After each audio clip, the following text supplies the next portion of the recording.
nous avons relancé par la grâce de Dieu.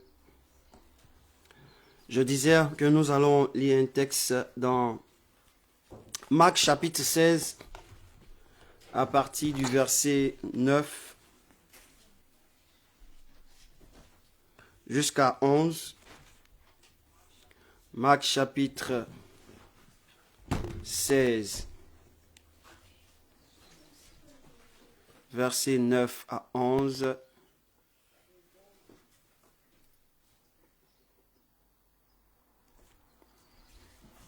Un Dieu qui est fidèle. Marc chapitre 16, versets 9 à 11.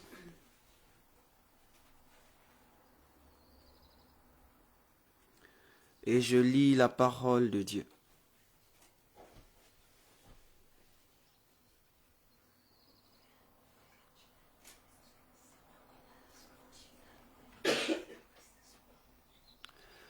Il est écrit dans Marc chapitre 16, versets 9 à 11. Jésus étant ressuscité,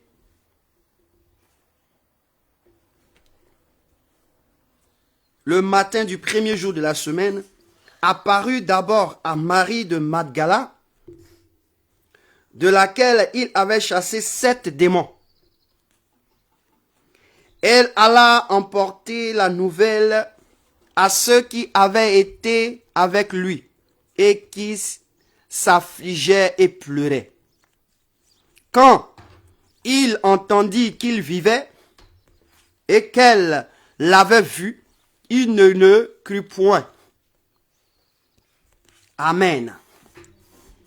Voici la parole de Dieu que nous venons d'entendre. La Bible nous dit ceci, que dans la première semaine, le premier jour de la semaine, la matinée, c'est-à-dire le matin de bonheur, Jésus va ressusciter et Jésus va apparaître d'abord. Dis d'abord. D'abord à une personne. Et c'est pas un homme, c'est pas un jeune homme, c'est pas une jeune fille, mais c'est une dame qu'on appelle Marie de Magdala. Alléluia. Marie de Magdala va rencontrer le Seigneur. Et la Bible précise que cette dame-là, il y a tellement de Marie que Jésus, la Bible précise que cette dame-là, en elle, quand Jésus était encore sur la terre, quand il faisait son ministère, c'est elle de qui Jésus avait chassé dans sa vie 7 démons. On dit c'est elle qui alla apporter la bonne nouvelle à ceux qui étaient affligés. C'est-à-dire que leur âme était attristée. Ils pleuraient. Ils étaient affligés. On dit quand ils ont entendu qu'il vivait et qu'elle a vu, ils n'ont pas cru. Comment toi, tu es dans le problème? On vient te dire que ce qui pousse ta personne à pleurer, ce qui te pousse à être comme ça là, voici la chose là, c'est pas gâté. Voici on a arrangé. Mais toi quand même, tu ne crois pas parce que tu n'as pas encore vu de tes propres yeux. Alors, ce matin, pourquoi j'ai pris ce texte? Je l'ai prise. J'ai préféré prendre ce texte pour pouvoir nous parler de quelque chose. Alléluia. Pour pouvoir nous parler de quelque chose qui va nous faire du bien ce matin. Je veux parler du 13e disciple de Jésus. Alléluia. Le 13e disciple de Jésus. C'est la notion du 13e disciple de Jésus. Pourquoi je parle du 13e disciple de Jésus? Je vais d'abord dans la Genèse. La Bible va nous instruire ceci. La Bible va nous dire ceci, qui est très important, que Dieu, lorsqu'il va créer, il va décider de créer le monde. Dieu va décider de créer le monde, l'univers. Pour que l'univers ait son effet, pour que l'univers ait la capacité, afin de pouvoir agir comme Dieu le pense. La Bible déclare que Dieu crée l'univers, crée la terre à cause de qui? L'homme. Il ne crée pas seulement à cause de l'homme, il crée à cause de l'homme et la femme. La Bible déclare que Dieu dit dans Genèse chapitre 1, verset 26. Il dit, faisons l'homme à notre image et selon notre ressemblance. Quand nous lisons le verset suivant, qui est le verset 27, il va dire quoi? Le verset 27 dit ceci. Dieu créa l'homme à son image. Dieu le créa à l'image de Dieu. Dieu créa l'homme et la femme. Donc, en un mot, l'homme et la femme. C'est pour dire que Dieu n'a pas créé seulement que l'homme. Dieu a créé l'homme et la femme. Et dans l'objectif de Dieu, lorsqu'il créait l'homme et la femme, il leur avait donné une mission précise. La mission, c'était de gérer l'univers qui est la terre comme il gère le ciel. Alléluia. Comme il gère le ciel. Parce que Dieu savait que cette chose allait nous permettre de pouvoir être équilibrés. La Bible déclare 2 valent mieux que 1. Donc Dieu savait que 2 valent mieux que 1. Donc Dieu crée cet espace-là. Il crée l'homme et la femme. Et la Bible va nous instruire que depuis que l'homme et la femme seront mis dans le jardin dans lequel Dieu voudrait qu'ils opèrent, ils interviennent, leur ministère agit, c'était le jardin d'Éden dans lequel ils devaient agir. La Bible déclare qu'il y a eu une personne qui a violé la loi de Dieu et ayant violé la loi de Dieu, ça a contaminé toute autre personne. Donc à partir de l'homme. Donc la femme qui était l'objet du viol de la loi de Dieu a touché le principal qui était quoi? L'homme. Et l'homme a été contaminé et tous les horizons de l'homme a été contaminé. Donc l'homme qui devait être le procréateur de toute vie, ses origines ont été contaminées. Et depuis lors, qu'est-ce qui se passe? Dieu va utiliser uniquement que les hommes. C'est pourquoi vous allez voir dans l'histoire de l'Ancien Testament, quand on parle des hommes, Dieu dit qu'en parlant des hommes, il ne présente pas toujours les femmes. Il a présenté quelquefois les femmes, quand on parle de la reine Esther, on veut parler de la prophétesse Déborah, on veut parler de la prophétesse de Marie, la sœur de Moïse. Vous allez voir que on peut compter les femmes que Dieu a utilisées dans l'Ancien Testament pour faire des choses extraordinaires. Mais toutefois, c'était les hommes que Dieu était obligé de choisir, de prendre afin d'atteindre une certaine mission. Alléluia. Et voici que Dieu, quand il rentre dans le Nouveau Testament, même quand Jésus va commencer à faire les miracles, Jésus va multiplier les pains, on va dire, quand on compte les hommes, on dit sans compter les femmes et les enfants. On compte les hommes, on dit sans compter les femmes et les enfants. Donc, quand tu vois un homme, c'est que tu as vu une femme. Si tu as vu un homme, une femme, c'est que tu as vu un enfant. Donc, quand il multiplie, s'il y avait 4000 hommes, c'est qu'au total, ils étaient 12 000. S'il y avait 5000 hommes, c'est qu'au total, ils étaient 15 000. Pourquoi? Parce que là où il y a un homme, il y a une femme. Là où il y a une femme, il y a un enfant. Amen. Et donc, c'est comme ça, c'était procédé. Jusqu'à ce que Jésus vienne et qu'il commence à choisir 12 disciples. Pourquoi Jésus était-il obligé de choisir 12? Parce que la Bible nous instruit que lorsque Dieu a appelé Abraham à son service et que Abraham l'a suivi, Dieu a prophétisé disant à Abraham, je vais faire de ta génération une génération, de ta postérité plutôt, une postérité puissante, nombreuse, avec qui j'ai tissé alliance à partir de toi. Donc, la vie d'Abraham va connaître une transformation dans la vie à partir de son fils Isaac. Isaac va mettre 2 êtres au monde. 2 êtres, c'est-à-dire des jumeaux. Il y a un qui s'appelle Jacob, il y a un qui s'appelle Ésaü. Ésaü est le grand frère et Jacob est le petit frère. La Bible déclare que lorsque Jacob et son frère Ésaü vont avoir des indifférents, Jacob va commencer à fuir son frère pour ne pas qu'il meure. Alors, dans le cours de sa fuite, il va dormir quelque part. Là, on se trouve dans Genèse chapitre 32.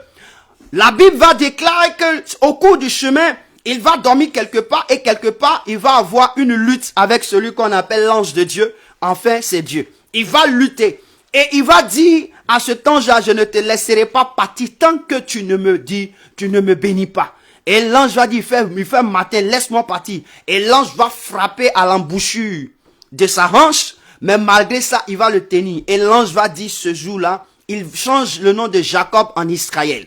Et quand il change le nom de Jacob en Israël, ce qui veut dire que ce que Dieu avait dit à Abraham était en train de prendre forme dans la vie de qui? De Jacob. Donc automatiquement, le nom de Jacob devient Israël.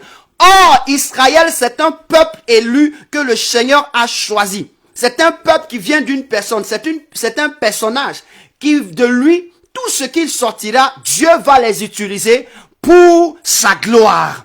Alors Jacob, quand il fuyait son frère, il n'avait pas de femme. Il n'avait pas d'enfant. Donc il était seul. Et là, la Bible déclare que Dieu transforme sa vie. Comme il a dit à Abraham, tu t'appelleras plus Abraham, mais tu t'appelleras Abraham. Aussi Jacob a été transformé par son nom. On dit tu ne t'appelleras plus Jacob, mais tu t'appelleras Israël. Donc automatiquement, ce jour-là, l'onction d'Israël était sur Jacob. L'onction d'Israël était maintenant Jacob. Jacob va se rendre chez Laban, qui est son beau-père. Son beau-père, il va se rendre là-bas et Jacob va avoir 2 sœurs. Il va avoir 2 sœurs par la ruse de Laban, qui est son beau-père. Il va prendre 2 sœurs. Et là, la ruse que Laban va avoir va énerver Jacob. Jacob, Israël qu'il est, il va trouver un moyen de s'enfuir et de partir. Mais le gars va utiliser aussi les mêmes ruses pour pouvoir prendre tous les biens de son beau-père. Et Jacob va s'en aller. Et dès l'instant que Jacob va commencer à partir, il sortait de la maison avec des enfants.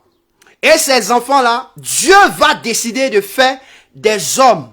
C'est-à-dire que des hommes masculins, il va choisir ces hommes masculins dans Genèse 49. Vous allez voir que Jacob va prophétiser sur ces hommes masculins. Et quand il va prophétiser sur leur vie, on va faire d'eux les 12 tribus d'Israël. Mais Jacob n'avait pas 12 enfants. Il avait 13 enfants. Donc on ne peut pas parler seulement des 12 sans parler des 13. C'est impossible. Pourquoi? Parce que celui qui avait 12 enfants, c'était pas Israël.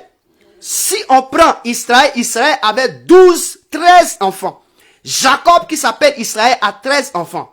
Et donc, quand on choisit les 12 tribus au travers de Israël, il manque une autre tribu. Pourquoi Dina, qui faisait partie, la seule fille parmi les garçons, Dieu ne l'a-t-il pas choisi? C'est ce que je venais de dire. Depuis que le fruit de la connaissance du bien et du mal a été consommé premièrement par la dame, par la femme, Dieu était obligé d'abord de restaurer l'identité de la femme avant de la réintroduire. Donc c'est pourquoi il n'a pas été choisi Dina et Dina n'a pas reçu de prophétie sur sa vie par rapport à Israël. Et donc maintenant Jésus savait cela.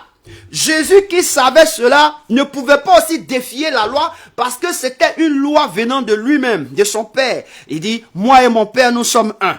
Alors Jésus va arriver, qu'est-ce qu'il fait? Il va choisir aussi 12 disciples. Et quand il va choisir 12 disciples de son vivant, il va les utiliser jusqu'à ce que Jésus finisse sa mission. Et à sa résurrection, avant de monter vers le Père, Jésus maintenant va réintroduire Dina. J'ai dit Dina parce que c'est l'image de Dina. Va réintroduire la femme qui avait permis à l'homme de fuir sa mission, qui avait permis à l'homme de désobéir à Dieu. Il va réintroduire cette dernière qu'on appelle Marie de Magdala. Et avant de la réintroduire dans la mission de Jésus, Jésus va faire quelque chose qui est important. Jésus va rencontrer Marie de Magdala et en elle, il va chasser 7 démons. Pourquoi 7 démons? Je vais t'expliquer. Les 7 démons, la Bible déclare que le fruit de la connaissance du bien et du mal. Le fruit de la connaissance du bien et du mal est l'arbre de vie. La Bible déclare que c'est Dieu qui l'a planté. Lorsque l'homme et la femme ont mangé, voici une parole que Dieu a dit. Dieu a dit dans Genèse chapitre 3 verset 21 que l'homme est devenu l'un de nous. L'homme est devenu l'un de nous. Or, Dieu se voit en la perfection. Dieu se voit en la perfection qui est le chiffre 7. Donc, l'homme est devenu un 7.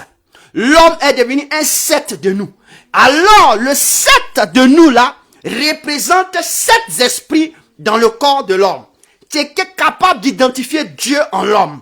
Donc cette dernière-là, mais c'était le fruit de la connaissance du bien et du mal, qui étaient 7 esprits qui étaient en lui. Les 7 esprits le fruit du bien, de la connaissance du bien et du mal, étaient dans la femme et introduit la vie de l'homme. Aussi, c'est ce qui a fait que Jésus était obligé de chasser 7 démons dans la vie de Marie de Magdala. Jésus disait un jour à ses disciples, écoutez-moi bien, que lorsque un démon, il est dans une vie et qu'on vient chasser le démon et qu'il sort de la maison, qu'est-ce qui se passe? Quand la maison est vide, elle est nettoyée, le démon là, il vient regarder, il voit, il regarde bien, il n'y a personne dedans. Il va chercher combien? 7 autres démons. Parce qu'ils savent que le chiffre 7, c'est ce qui mène une condition à ne pas pouvoir être touché. C'est-à-dire que tu mets la condition de la personne au chaos. 7 autres démons viendront avec lui, plus lui ça fait 8. Donc le jour, on parle de Marie de Magdala. Ce n'est pas qu'il y avait un démon, mais elle a eu déjà 7 démons qui l'ont touché, qui sont rentrés dans leur vie. Pourquoi? Parce qu'elle était l'héritage de Ève. Elle était l'héritage de Ève. Dans chaque Bible, plutôt dans chaque parole que Dieu nous dit, il y a des images dans l'Ancien Testament qui se retrouvent dans le Nouveau Testament. Quand on parle d'Élie, Élie dans l'Ancien Testament, c'était qui? C'était Jean-Baptiste dans le Nouveau Testament. Alléluia. Quand on parle de Ève, Marie, on parle de Ève comme la femme d'Adam, son image c'est Marie de Magdala. Quand on veut parler de qui? De David. Dans l'Ancien Testament, quel est notre David ici? David, c'est qui? C'est l'apôtre Paul. Pourquoi? Parce que ce sont des personnes qui ont des dimensions qui étaient doublées. La Bible déclare sur la déposition de 2 ou de 3 témoins, la chose était et la chose est vraie. Et donc ici, Marie de Magdala, quand Jésus la rencontre, il rencontre directement le fruit de la connaissance du bien et du mal, qui est composé d'un chiffre 7 en elle. Alors il chasse, il enlève ce fruit-là, et maintenant il doit introduire un autre fruit qui est l'arbre de vie. Et pour introduire l'arbre de vie, il fallait que Jésus ressuscite. Et donc quand Jésus est ressuscité, le premier jour de la semaine, le matin, il était obligé d'apparaître à qui? À Marie de Magdala, pour qu'il puisse occuper la place qu'il avait libérée. La place dans la vie de Marie de Magdala. Pourquoi? Il avait déjà chassé 7 démons, mais il n'avait pas encore occupé la vie de Marie. Donc c'est à sa résurrection qu'il pouvait occuper la vie de Marie, parce qu'il aura transformé la vie. Donc il attend quoi? À se révéler à elle. Et il dit à Marie, il se présente directement à Marie. Et quand il se présente à Marie, il lui donne un message, il lui donne une mission. À faire quoi? À aller dire à ses frères, à ceux qui étaient avec lui, à ses disciples, que moi, je vis, je suis ressuscité et que nous allons nous rencontrer. On dit, Marie se lève, elle part donner la vérité. Et les disciples ne croyaient pas. Pourquoi? Parce qu'ils n'ont pas cru. Pourquoi ils n'ont pas cru? Parce que durant le processus de choix pour apporter une bonne nouvelle, Dieu avait toujours utilisé des hommes. Et donc, cette transformation-là, d'apporter une prophétie, une nouvelle-là, on ne pouvait pas concevoir qu'une femme pouvait nous donner une nouvelle, une prophétie, et puis on va croire. Alors, ils n'ont pas cru. Et Jésus, quand il va les rencontrer plus tard, va dire, mais pourquoi n'avez-vous pas cru quand j'ai envoyé Marie de Magdala? Vous avez oublié que je n'ai pas créé seulement qu'un homme. J'ai créé l'homme et la femme. Et donc, même si je vous ai utilisé pendant longtemps, même et que j'utilise cette dernière aujourd'hui, vous devez aussi l'écouter. Alléluia. Et la Bible déclare que Jésus, pourquoi Jésus, c'est le 13e disciple de Jésus? Jésus va dire un jour dans Jean chapitre 15. Dans Jean chapitre 15. Le verset 16. Qu'est-ce qu'il a dit? Jean chapitre 15, le verset 16 dit ceci. Ce n'est pas vous qui m'avez choisi, mais moi, je vous ai choisi. Donc je m'arrête là. Il dit, ce n'est pas vous qui m'avez choisi. Il dit, mais moi, je vous ai choisi. Quand on dit on a choisi quelqu'un, c'est comment? Qu'est-ce qu'on a fait? C'est-à-dire qu'on a préféré une personne à une autre personne. C'est pas ça? Et quand tu préfères une personne à une autre personne, tu fais quoi? Tu envoies cette personne à faire ce qui est important pour toi. Ici, Jésus de son vivant, avant qu'il ne ressuscite, avait choisi 12 disciples. Il n'a pas choisi de femmes parmi les 12 disciples.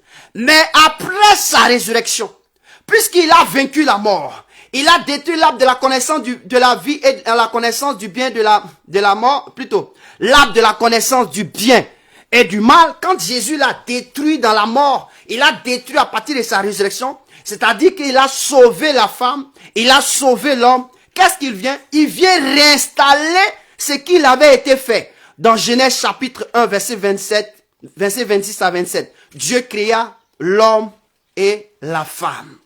Dieu créa l'homme et la femme. S'il n'avait pas atteint ses objectifs, il n'allait jamais accomplir la mission de Dieu. Donc, au fait, la mission de Jésus, c'est ça de révéler l'identité de la femme qui avait perdu son identité hier dans l'Ancien Testament, qui était Ève, aujourd'hui dans le Nouveau Testament, de la réhabilité qui est Marie de Magdala, afin qu'on sache que Dieu a créé l'homme et la femme. Donc Jésus était venu pour faire quoi? Pour restaurer l'image de l'homme et la femme, et non seulement de l'homme. Alors, quand il va arriver, Jésus va dire, j'ai choisi Marie.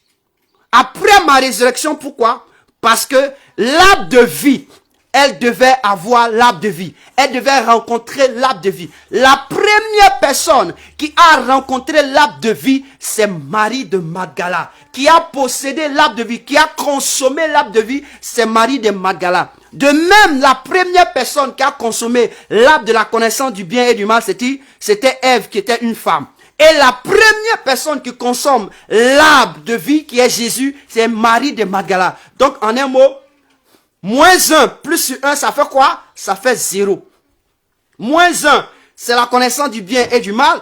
Plus 1, c'est l'arbre de vie. Quand on associe les deux, ça fait combien? Ça fait -0. C'est-à-dire que le compteur revient à 0. C'est pourquoi, quelque part, l'apôtre Paul va dire, il n'y a plus de femmes, il n'y a plus d'hommes, il n'y a plus grec, il n'y a plus Israël, il n'y a plus hébreu, il n'y a plus ceci. Tous, nous sommes un en Jésus. Est-ce que quelqu'un peut dire Amen? Nous sommes un en Jésus. Et depuis ce jour, la femme a reçu ce qu'on appelle un appel prophétique, un appel pour annoncer l'évangile. C'est pourquoi vous allez voir, dans les années 70, nous allons voir que les femmes, dans les années 70, premier siècle, les femmes ont été un canal de réveil dans l'église. Ils ont été un canal de bénédiction dans l'église. Et même dans les courants des années du 10e, 11e, 12e, 13e, jusqu'à 20e siècle, des femmes ont été un caractère de réveil pour l'église. Et ça ne cessera pas jusqu'à ce que Christ revienne. Je veux dire à quelqu'un, il ne faudrait pas te minimiser parce que tu es une femme. Tu as une mission puissante à accomplir. Tu as de bonnes nouvelles à annoncer. Tu es la femme. Tu es identique à Marie de Magdala. Dieu, Jésus est venu restaurer ton identité pour que tu sois capable de pouvoir l'annoncer. Que tu sois capable de pouvoir parler de lui. Tu n'es pas celle qui doit rester en arrière. Tu es celle qui doit accompagner. Tu es celle qui doit agir. Tu es celle qui doit manifester l'œuvre de Dieu à la gloire de son nom. La Bible déclare que la mission que Jésus a donnée à Marie de Magdala, c'est là où les hommes ne croient pas. C'est là où toi tu interviens. C'est là où les hommes sont perplexes. C'est là où la femme intervient. C'est là où les hommes n'ont plus la capacité d'agir. C'est là. On dit quoi? Les hommes étaient quoi? Affligés et pleuraient. C'est lorsque l'homme se trouve dans des circonstances, dans l'affliction, il se trouve dans des situations difficiles, il se trouve dans des problèmes, que la femme intervient. C'est pourquoi la Bible déclare que Dieu a créé la femme comme aide pour l'homme. Une aide, c'est quoi? Une aide, c'est une personne qui vient là où il y a problème. Là où il y a problème. Alors, dans le ministère, il faut un homme, certes. Il faut un homme qui porte la vision, mais certes, il faut une aide. Sans l'aide, il y a problème. Même si l'homme n'est pas marié, les aides, ce sont les femmes. C'est elles qui sont capables de pouvoir propulser ta mission, qui sont capables de pouvoir te réveiller, qui sont capables de pouvoir te redonner la force. Tu fais partie des champions de Dieu. Tu es le 13e, tu es la 13e disciple de Jésus. On dit 12, non, moi je dis qu'il y a 13 disciples. Il y en a 13 parce que Israël dit que Dieu a béni Jacob qui était Jacob et à qui Dieu donna le nom d'Israël. Il n'a pas dit Israël quand Jacob avait des enfants. Non, il a dit Israël. Pourquoi? Il a dit à Jacob, tu t'appelles Israël. Et Israël, c'est qui? C'est les 12 tribus. Est-ce que Jacob avait 12 enfants? Non. Jacob en avait 13. Donc, ça veut dire que ce sont les 13 qui ont fait quoi? Les Israël. Ce sont les 13 qui ont fait Israël, qui ont fait aujourd'hui, comment on appelle, on parle d'Israël aujourd'hui. Ce sont les 13 personnalités. Les enfants, des 11 plus les enfants de la fille, c'est eux qui ont fait tout ceci. C'est eux qui ont été ce peuple-là, ce peuple béni de Dieu, ce peuple que Dieu a choisi. Dieu n'a pas choisi des hommes. Dieu a choisi Israël. Et si Dieu a choisi Israël, il a choisi tout ce qui est en Israël. Hébreux chapitre 7, verset 10 dit quoi? Hébreux chapitre 7, verset 12. Ça vient pour accomplir. Ça vient pour nous révéler. 7, verset 10. La Bible déclare, car il était encore dans les reins de son père lorsque Melchizedek alla au-devant d'Abraham. Abraham n'avait, on dit quoi? Il était encore dans les reins de son père. On veut parler de qui? On veut parler de Lévi. De plus, Lévi qui perçoit la dîme, l'a payé pour ainsi dire par Abraham, car il était encore dans les reins de son père lorsque Melchizedek alla au-devant d'Abraham. Ce qui veut dire que Lévi n'était même pas encore né. Lévi devait naître à partir de Jacob. Donc on dit que Lévi, qui était dans les reins d'Abraham, et qui devait naître par Jacob, n'était pas encore né, mais il se trouvait en Abraham. Ce qui veut dire que quoi? De la même manière, Jacob est devenu Israël. Tous ceux qui étaient en Israël font partie d'Israël. C'est eux qui forment Israël. Et quand on parle de la tribu, des 12 tribus, on veut faire référence à Israël. Mais ils ont oublié, ils sont 13. Et c'est pourquoi la femme intervient. Je veux dire ce matin, il y a longtemps, tu as pensé que tu es la risée du monde. Tu n'as rien à faire. Tu as vu que oui, c'est l'homme seulement. Non, Dieu n'a pas choisi l'homme. La première femme que Dieu a choisi, la personnalité que Dieu a choisie après sa résurrection, c'est celle qu'on appelle Marie de Magdala. Même hier, si tu avais des soucis, c'est pourquoi aujourd'hui vous allez voir dans le monde, des femmes sont utiles dans l'église, dans la maison de Dieu. Ce sont des canaux par lesquels Dieu bénit la vie. Dieu restaure des vies. Dieu transforme des vies. Alors toi, femme, je veux te dire de prendre ce message à cœur et de ne pas laisser tomber. Tu as un rôle pleinement à jouer dans l'œuvre de Dieu. Il n'y a pas de grec, il n'y a pas d'homme, il n'y a pas de femme. Nous sommes à un compteur zéro. Ceux qui disent que les femmes n'ont pas la capacité d'intervenir, ils ont fait une erreur. C'est une erreur. C'est une erreur. Pourquoi Dieu ne s'est-il pas révélé quand il est ressuscité? Quand il est revenu à la vie, Jésus dit, je suis l'arbre de vie. Il dit quoi? Je suis la résurrection et la vie. Mais quand il est ressuscité, pour démontrer que c'est lui l'arbre de vie, pourquoi ne s'est-il pas présenté aux hommes qu'il a choisis? Ce qui veut dire que c'est pas à eux. C'est pas à eux cela est donné. La Bible déclare que Jésus a dit, ce n'est pas vous qui m'avez choisi, c'est moi qui vous ai choisi et je vous ai établi. Qui a établi Marie? C'est Jésus. Qui l'a choisi? C'est Jésus. Qui l'a dit va? C'est Jésus. On va vérifier cette parole de Jésus. Ça se trouve concrètement dans la vie de Marie de Magdala. Dans Jean chapitre 15, verset 7. Il dit, verset 16, il dit, ce n'est pas vous qui m'avez choisi, mais moi, je vous ai choisi. Il a choisi Marie de Magdala. Il a choisi à apparaître après sa résurrection à Marie de Magdala. 2. Il dit, je vous ai établi. Il a établi Marie de Magdala. Il lui a dit, c'est toi que je mets là pour annoncer la parole. Il dit, pourquoi? afin que vous alliez. Il a dit à Marie, va. Il a encore demandé de partir. Il a dit à Marie, va, que vous alliez et que vous portiez du fruit. Porter du fruit, c'est quoi? Porter le message. Porter le message qui doit porter du fruit. Porter la nouvelle qui doit porter du fruit. Et c'est ce que Marie a fait à qui? Elle est partie vers ses frères, ses disciples pour leur dire, et que votre fruit demeure, afin que ce que vous demanderez au Père, en mon nom, il vous sera accordé. Qu'il vous soit donné. Et voici ce que Jésus a dit. Ceci se révèle dans la vie de Marie de Magdala. Si ces choses ne sont pas vues, tu n'es pas un choisi de Dieu. Quand Dieu te choisit, il fait quoi? Il t'établit. Il te donne l'onction. Marie pouvait dire non, comme je suis venu, tu es ressuscité, je vais rester à côté de toi. Et c'est fini. Pour moi, elle dit non, j'obéis. Quand quelqu'un est établi, il va pour l'obéissance. Et quand quelqu'un est en train de partir, c'est-à-dire il est en marche pour la mission. Quand quelqu'un est en train de porter des fruits, ça veut dire qu'il est en train d'annoncer l'évangile. Pour que les fruits viennent, il faut l'évangile.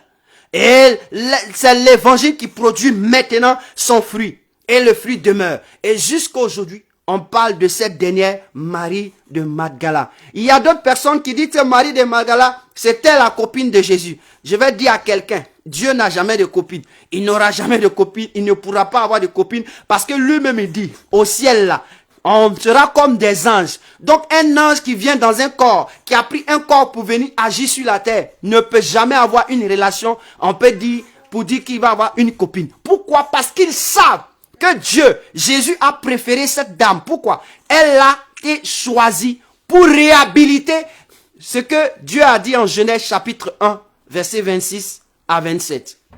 Je veux dire à quelqu'un, voici la mission pour laquelle Jésus était venu. C'était de rétablir l'identité de la femme. De rétablir l'identité de la femme afin qu'elle soit capable d'entrer dans le royaume et de servir comme elle avait été cette dernière que Dieu avait prophétisée. Je veux dire à quelqu'un, il est temps que tu te lèves, il est temps que tu reprennes ton poste. On t'a assez négligé. On a assez dit non, toi, tu es une femme, tu dois rester dans la cuisine, tu dois faire ceci, tu dois faire cela. Dis-moi, c'est non. Je ne suis pas seulement que pour la cuisine. Je suis seulement aussi pour l'œuvre de Dieu. Je suis seulement aussi pour la mission de Dieu. On dit, ouais, c'est toi qui travailles sous la mission. Écoute-moi bien. Lorsqu'on donnait la mission à cette femme, l'homme n'était pas là. L'homme ne savait pas. La femme aussi a des missions. La femme a des missions. Elle n'a pas seulement que des sous-missions. Elle a des missions. C'est lorsque hier, elle a péché que Dieu a dit, tes désirs seront portés vers l'homme. Donc automatiquement, elle avait une soumission. Elle avait une soumission. Lorsque ses désirs sont portés vers l'homme, alors elle a une soumission. C'est-à-dire qu'elle va vivre selon l'homme. Elle va marcher selon l'homme. Mais depuis Christ est arrivé, Christ a ressuscité. Il lui a donné une mission. L'homme n'était pas présent. Marie de Magdala n'avait pas un homme. Elle avait reçu une mission. La mission, c'était de donner la bonne nouvelle. La femme a une mission. Elle n'est pas sous mission. Alléluia. Dans le Seigneur, je veux dire ce matin que c'est le 13e des disciples de Jésus avant que Jésus ne monte. Donc, quand on parle des 13 disciples, il est fort probable, c'est Jacob qu'on appelle Israël. Ce sont les enfants de Jacob. Ce sont les enfants de Jacob. Écoute-moi bien. Une aide, c'est elle qui vient pour équilibrer l'homme.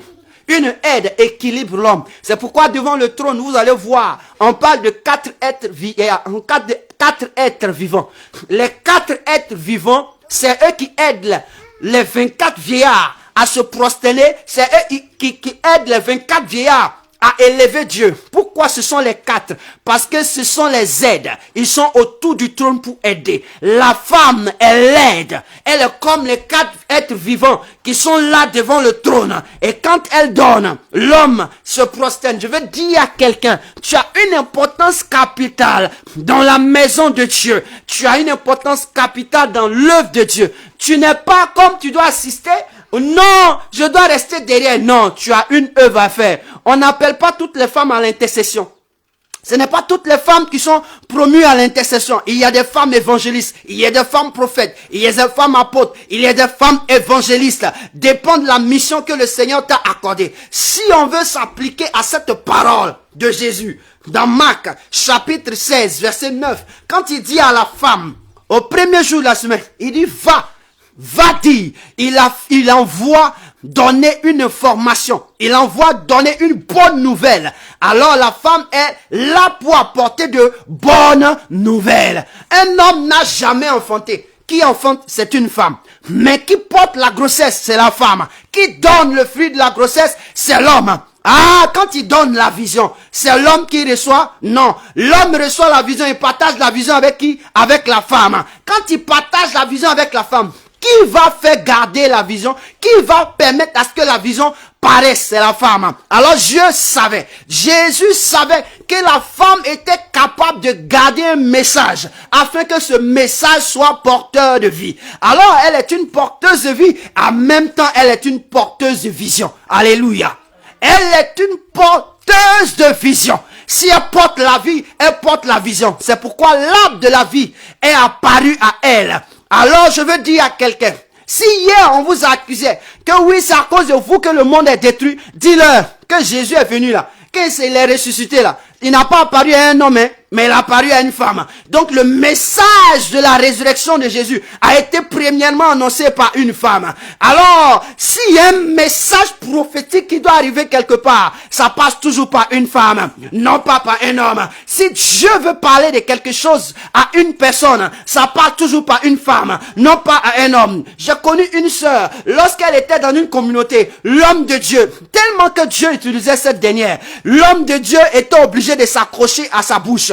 Pourquoi? Parce que Dieu lui disait tout ce qui était dans l'église à partir de la femme, à partir de cette jeune fille. Et l'homme de Dieu, quand il le dit le dimanche ou au culte d'adoration, c'était réel. Et l'homme de Dieu utilisait cette dernière pour pouvoir avoir, lui, la ministère, mais elle avait la révélation. Lui, la ministère, elle avait la révélation. Il a le temple, il a les églises, il a l'église, mais elle avait la bouche de Dieu à ses oreilles, collée à son oreille, collée à ses yeux, collée à sa bouche. Elle était capable de dire ce qui arrivait dans l'église.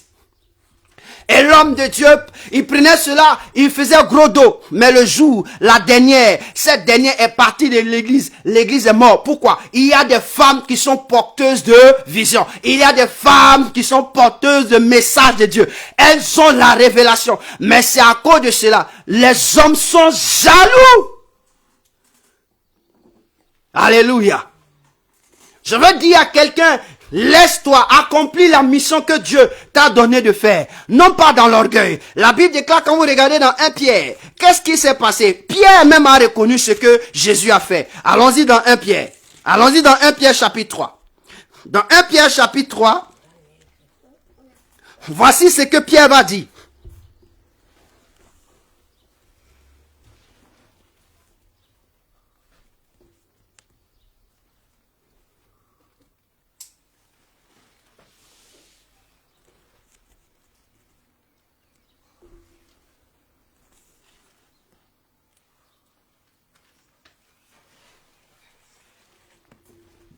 1 Pierre chapitre 3.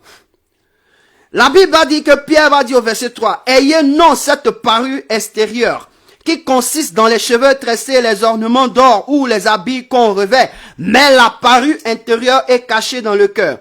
La pureté incorruptible d'un esprit doux et paisible, qui est d'un grand prix devant Dieu. Ainsi se paraient autrefois les saintes femmes qui espéraient en Dieu soumises à leur mari. Comme Sarah qui obéissait à Abraham et l'appelait son Seigneur. C'est d'elle que vous êtes devenus les filles en faisant ce qui est bien, sans vous laisser troubler par aucune crainte. Sans vous laisser troubler par aucune crainte. Et puis il dit maintenant, Marie, montrez à votre tour de la sagesse dans vos rapports avec vos femmes, comme avec un sexe plus faible. Honorez-les comme devant aussi, hériter avec vous de la grâce. Est-ce que tu as entendu? On dit, honorez-les comme devant aussi, hériter avec vous de la grâce de la vie.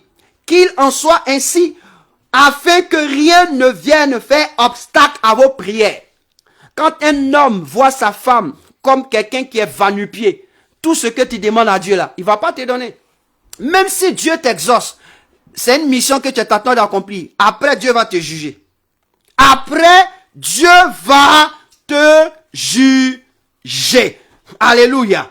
Regarde, il dit, mais la parure intérieure est cachée dans le cœur. La pureté incorruptible d'un esprit doux et paisible qui d'un grand prix devant Dieu. Autrefois, on dit quoi? Se paraît autrefois les saintes femmes qui espéraient en Dieu soumis à l'homme. Ce sont des saintes femmes. On ne parle pas des saints hommes. On dit des saintes femmes. Quand on parle de saintes femmes, on veut parler des hommes élus de Dieu. Des hommes que Dieu a choisis. Dans le courant de l'histoire, de la parole de Dieu, on va vous parler des femmes qui ont marqué. On va vous parler des femmes qui ont marqué l'histoire. Des femmes qui ont marqué l'histoire. Des femmes qui ont marqué l'histoire. Les femmes ont marqué l'histoire. Dans la Bible, comme ça, on veut parler de Tabitha. Tabitha a marqué l'histoire. Dans la vie, on va parler des filles de Philippe. Les filles de Philippe, elles ont marqué l'histoire. Parce que elles étaient des filles qui avaient les yeux ouverts. Leurs yeux étaient ouverts. Elles donnaient la prophétie comme si rien n'était. Les filles de Philippe. Elles ont marqué l'histoire. Elles ont marqué l'histoire. Regarde dans l'Ancien Testament, je prends exemple dans l'Ancien Testament, Esther a marqué l'histoire. Esther a marqué l'histoire. Quand elle a compris son poste, quand on lui a indiqué son poste à occuper, quand elle a compris sa mission, Esther a dit à Mardochée son oncle, écoute-moi bien, je vais entrer en prière 3 jours sans manger ni boire. Dis au peuple de me soutenir. Et après quoi, même si je dois mourir, je vais me présenter devant le roi. C'est pas Mardochée qui s'est présenté. C'est pas Mardochée qui l'a excité à faire 3 jours de jeûne. Non. Elle a compris sa position. C'est-à-dire que là où elle est là, elle avait compris. Quand elle a fait cela, qu'est-ce qui s'est passé? On dit, elle a eu gain de cause. Mon frère, il y a des choses, ton mari peut t'informer. Mais tant que tu ne feras pas ce qu'il y a lieu de faire, ça va pas arriver. C'est pas Mardochée qui a sauvé le peuple. C'est Esther. C'est Esther. Et dans l'Ancien Testament, elle n'était pas considérée. Mais là, Dieu a utilisé un temps soit peu. Et aujourd'hui, pour annoncer la résurrection de Jésus.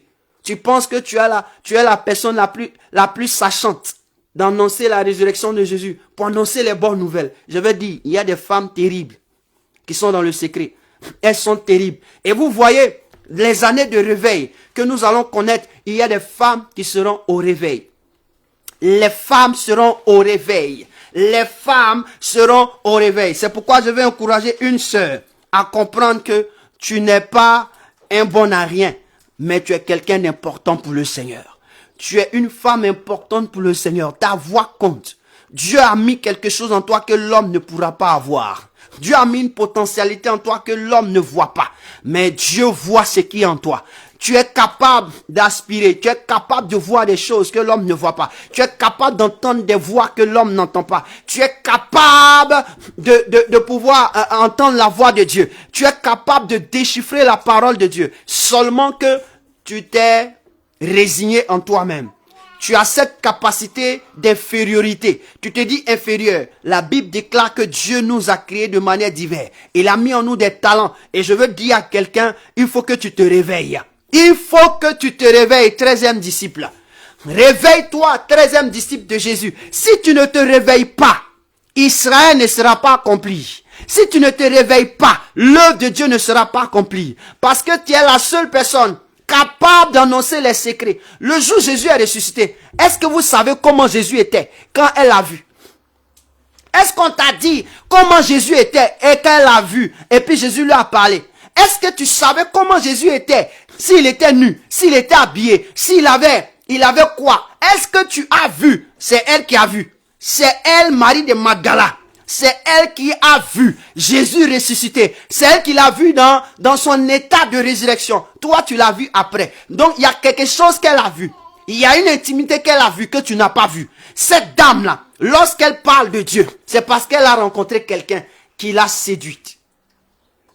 Une personne qui l'a séduite. Je veux dire à quelqu'un, ne minimise pas ta femme, ne minimise pas la sœur, ne minimise pas qui que ce soit.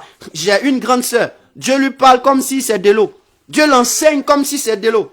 Elle est capable de t'ouvrir les yeux.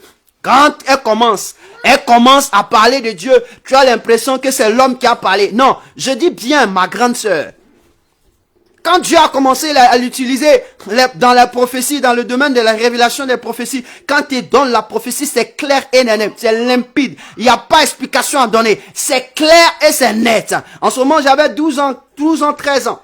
Elle était utilisée par Dieu. Quand ça commence, tout le monde a peur. Parce que même les petites choses qui sont cachées, elle est capable de pouvoir te le dire. Tout le monde a peur. On était à la jeunesse, tout le monde la craignait. Parce que chaque jour, quand on se rassemble, il y a des hommes qui commencent à vivre une vie de tranquillité parce qu'ils savent que la voix de Dieu est là.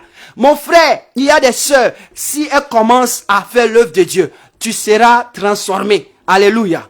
Tu seras transformé. Et c'est à partir d'elle que ma vie a changé plus tard. Et Dieu a commencé aussi à m'utiliser. Mais aujourd'hui, elle est revenue encore. Elle est là encore.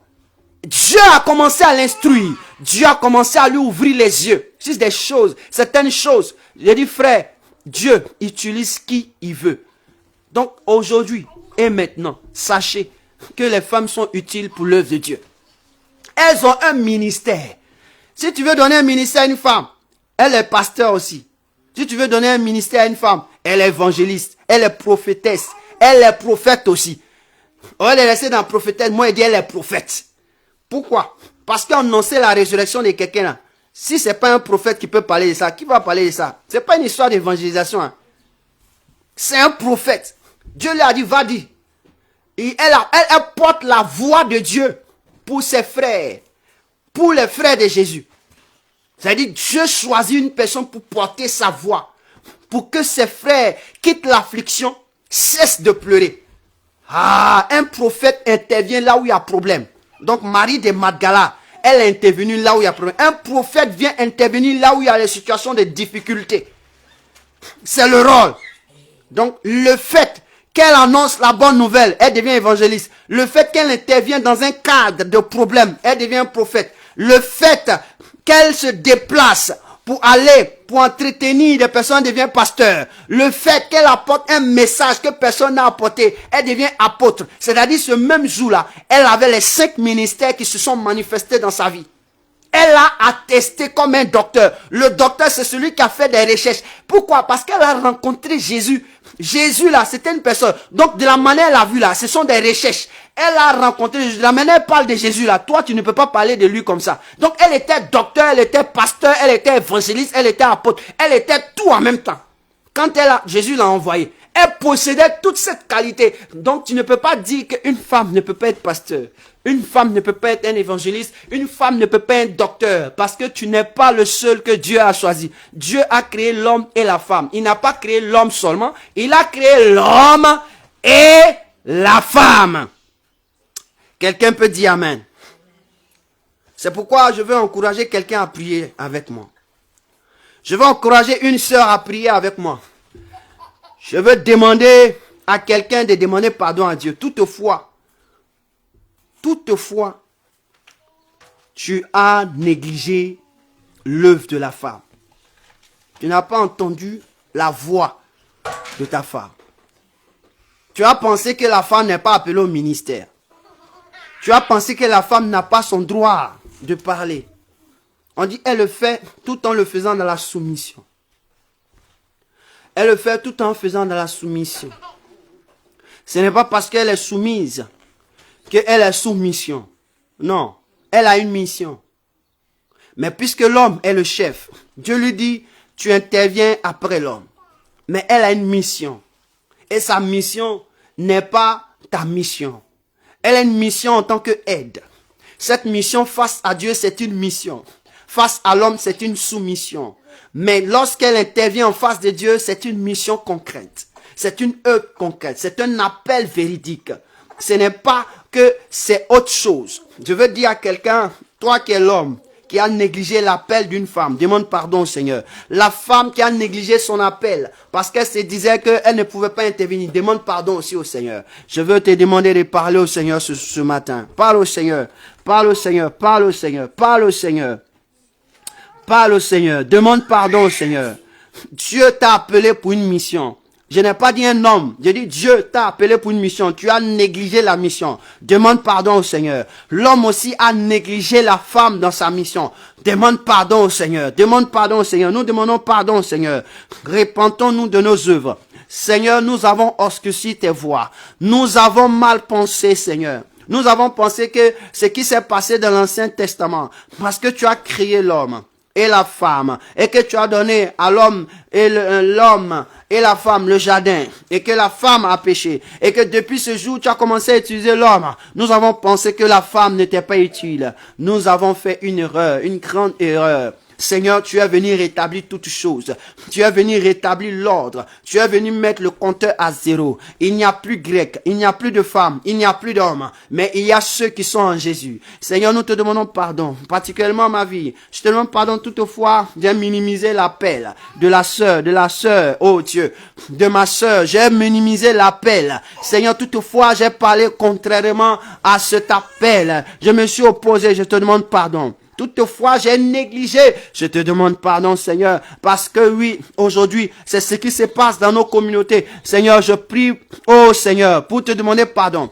Pour dans les communautés, tout ce qui est en train de se passer, là où on néglige l'homme, la femme, là où on ne veut pas que la femme puisse parler, là où on ne veut pas que la femme occupe un ministère, là où on ne veut pas que la femme soit appelée au ministère, comme si ce sont les hommes qui distribuent les ministères. Oh, c'est toi, Jésus, qui distribue l'appel. C'est toi qui appelles, c'est toi qui choisis, c'est toi qui établis et c'est toi qui dis d'aller. Seigneur, c'est toi. Ce n'est pas un homme qui établit, ce n'est pas un homme qui appelle. Et nous les hommes, nous pensons que nous sommes devenus Dieu. Nous te supplions, nous te demandons pardon, Père. Oh, Papa, nos erreurs que nous commettons aujourd'hui, nous voyons cela dans nos communautés. Nous voyons cela dans nos communautés. La femme, c'est elle qui doit s'occuper de la caisse. La femme, c'est elle qui doit s'occuper de balayer le temple. Oh, Seigneur, nous te supplions.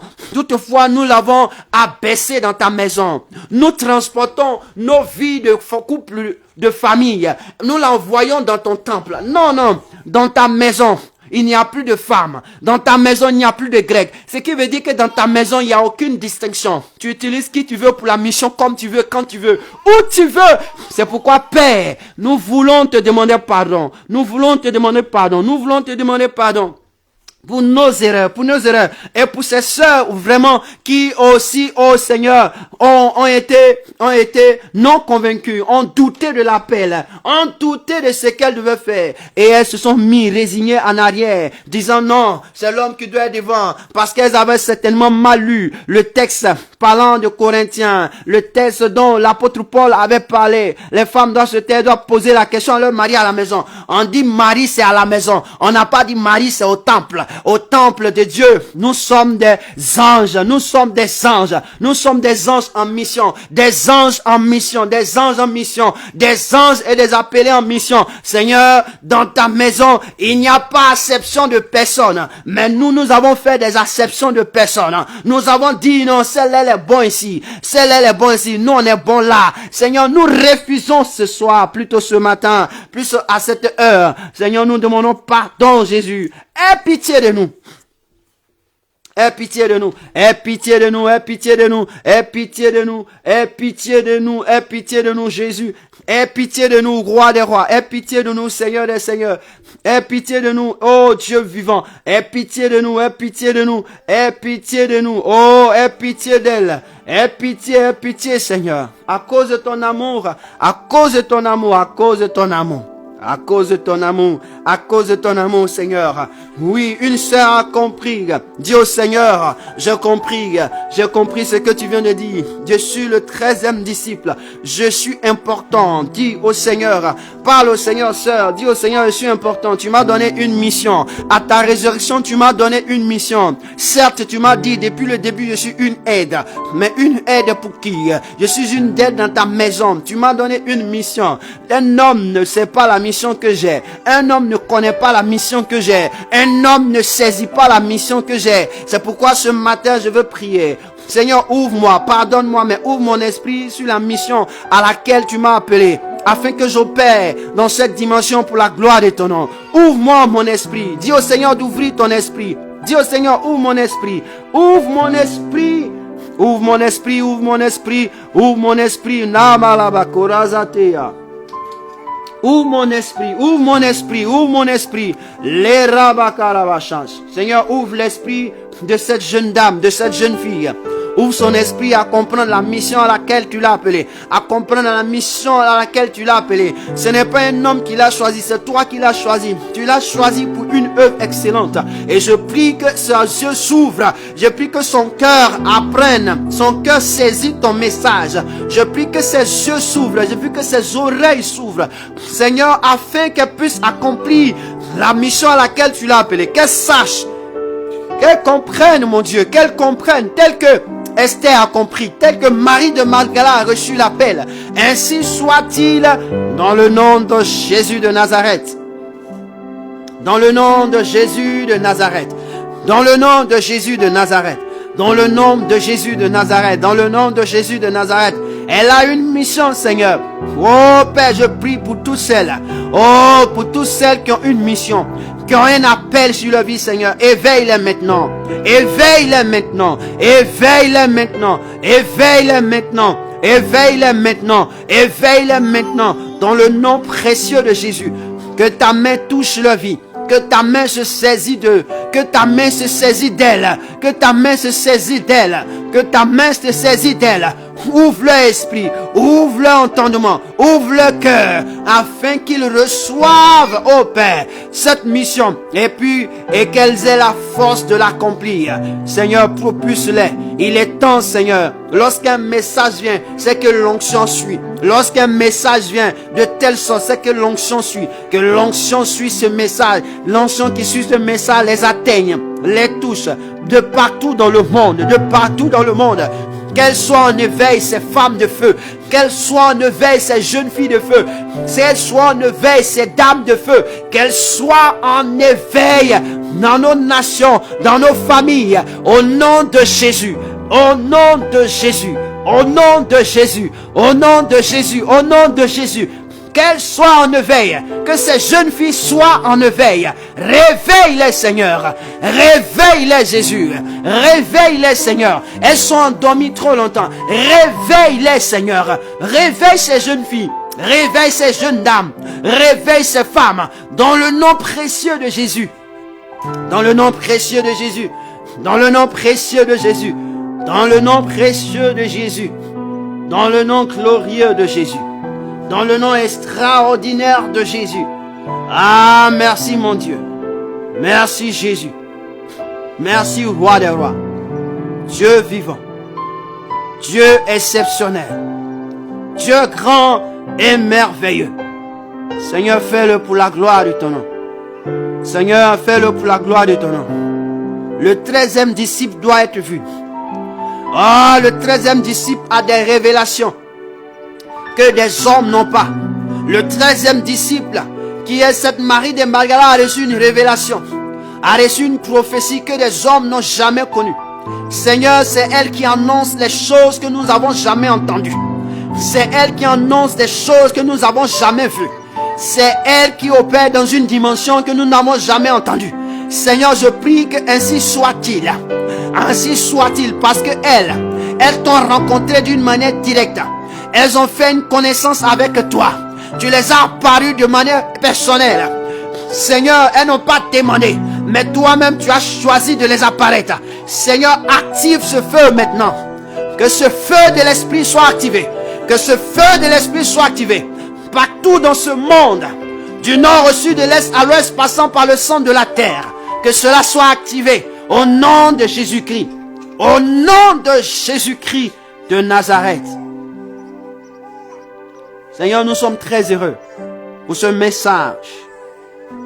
Car le 13e disciple, tu viens de ressusciter ce 13e disciple. Merci Seigneur. Parce que tu viens de révéler le 13e disciple. Et Seigneur, ce 13e opère dans cette dimension que nul ne pourra opérer. Nul homme ne pourra faire. Non, non, non, non, non, non. Non, non, non, non, non, non. Oh, merci Seigneur. Oh, quand on parle de Catherine Kourma, Seigneur, tu l'as utilisé d'une manière exceptionnelle. Oui, mon Dieu. Oui, de cette dame qui Ah, oui, Seigneur, guéris 7000 paralytiques.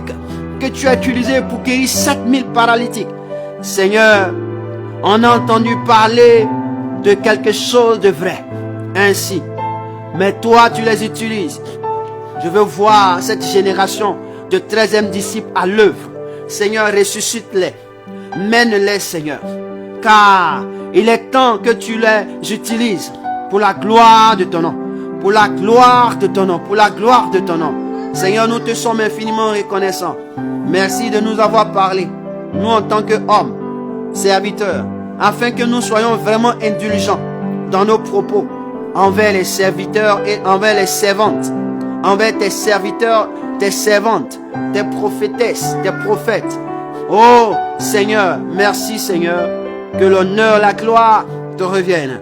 Après cela, tu vas élever la voix pour dire merci au Seigneur pour ce culte d'adoration. Tu vas bénir Dieu de t'avoir donné l'opportunité de passer ce temps exceptionnel, ce temps merveilleux de culte d'adoration. Bénis Dieu, célèbre-le, dis-lui merci au nom de Jésus. Dis-lui merci au nom de Jésus. Dis-lui merci pour tout ce que tu viens d'entendre, pour tout ce que tu as entendu, pour tout ce que tu as ressaisi, tu as compris. Oui, bénis Dieu. Célèbre-le dans le nom précieux de Jésus. Père, je veux te rendre la gloire.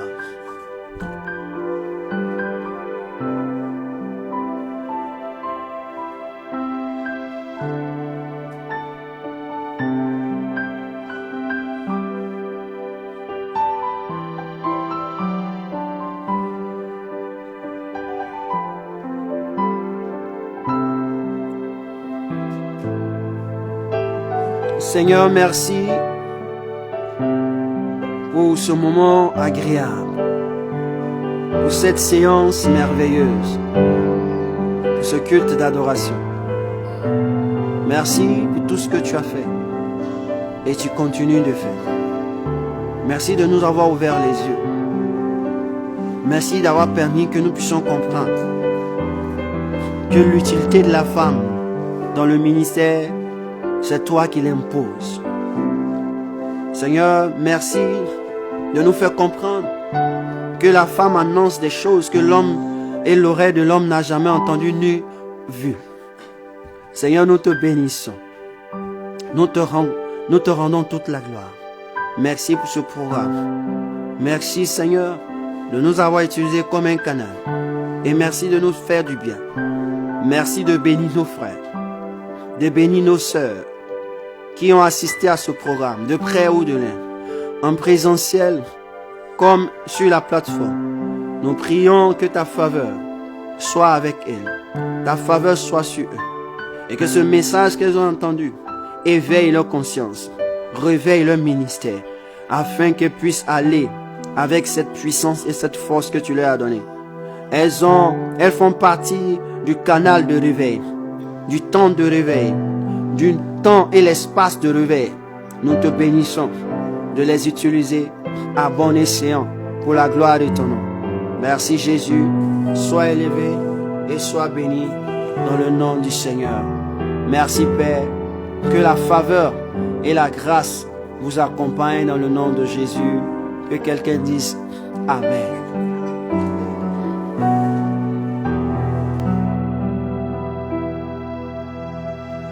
Amen, amen, amen. Que Dieu vous bénisse. Nous avons été très heureux de participer avec vous à ce culte d'adoration.